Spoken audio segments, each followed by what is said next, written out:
G'day folks. What I thought I'd do this time is a bit of a closer look at the rifles in my collection. The first one we're going to have a bit of a squiz at today is the pride of my collection. It's my 1917 built, 1944 refurbished Lithgow No. 1 Mark III, converted in 1944 to the HT scope telescoped rifle, sniper rifle for want of a better term, by the addition of various work and a 1918 pattern scope. We'll have a bit of a close. Here we go, here's one showing the scope and showing the receiver detail. We'll have a bit of a look at the scope. Australian made 1918 pattern scope.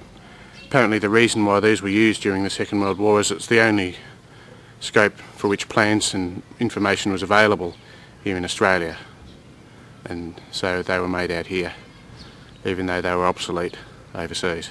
Still did the job though, I suppose. Now it's built on the 1917 Lithgow action.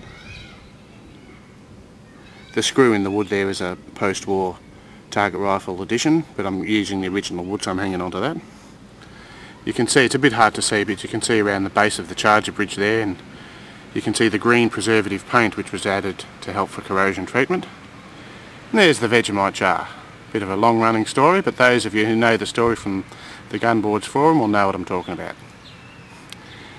This rifle was restored. I restored it not long ago by refitting the rear sight, looking up along the Slazenger coachwood timber, standard nose cap with the holes drilled for the ears, going back down along the rifle, standard 1907 pattern sling, or was it 1908 pattern I think, down the butt.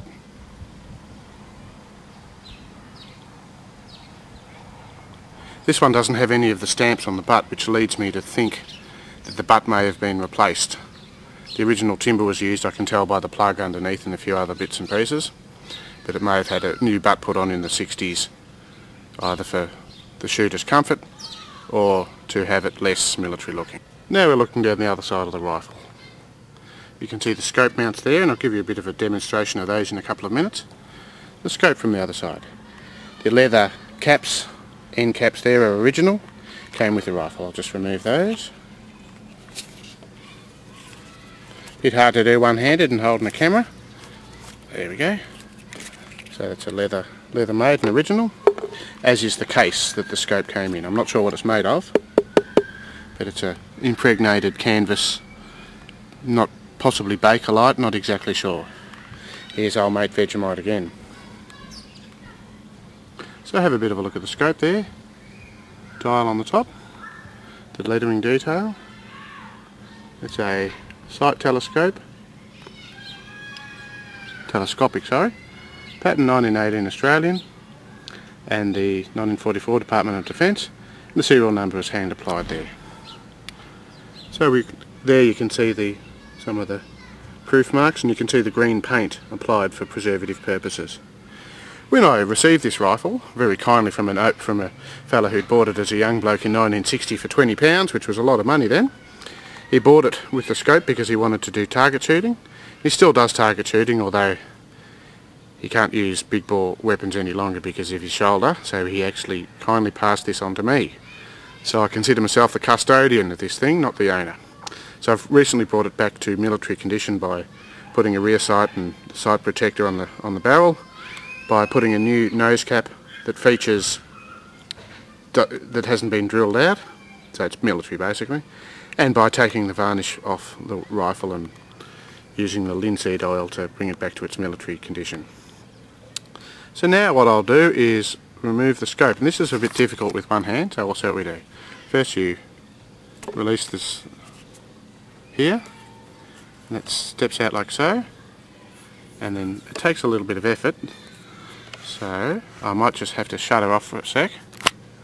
Actually I'll give it a try. Hang on, I'll shut her off. It's a job that requires two hands because it's a fairly tight fit, which is probably a good thing because it helps for accuracy. So here's some detail of the scope mounts. Fairly simple claw arrangement there, which hooks in under the two bars in there. and the base sits in there and is locked into place. So a bit of a further look at the scope. There you go, can't really see, I've tried to, no, that ain't happening. Bit too dusty to see down there. And some look at the receiver. So folks, I reckon that'll do us for now. I'll just place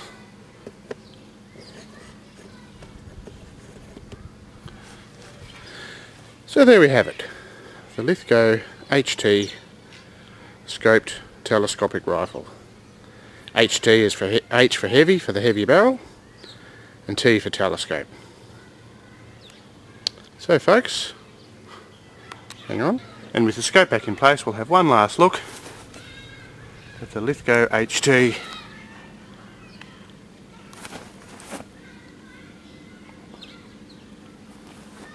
scoped rifle. Thanks folks.